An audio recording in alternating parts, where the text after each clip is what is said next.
China బొమ్మలు ఇదివరకు మనకు బాగా ఫేమస్. ఎక్కడ చూసినా చైనా బజార్స్ అని పెట్టడమే కాదు, చైనా బొమ్మలు చీప్ అండ్ బెస్ట్. ఎలక్ట్రానిక్ బొమ్మలు, మామూలు బొమ్మలు ఇవన్నీ కూడా మన దగ్గర వచ్చేటప్పటికి 1000 రూపాయలు అయ్యేటువంటిది వాళ్ళ బొమ్మలు అయితే 200-300 రూపాయలకి వచ్చేది.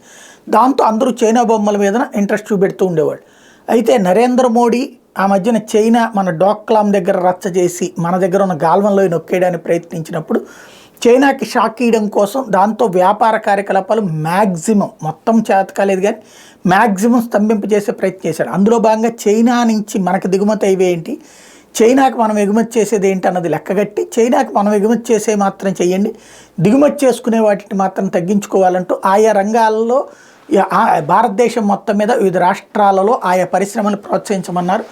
అందులో భాగంగా బొమ్మల తయారీ పరిశ్రమలు ఇండియాలో ప్రోత్సహించడం వలన ఇప్పుడు చైనాకి ఎగుమతులు దిగుమతుల్లో అతిపెద్ద తేడా వచ్చింది.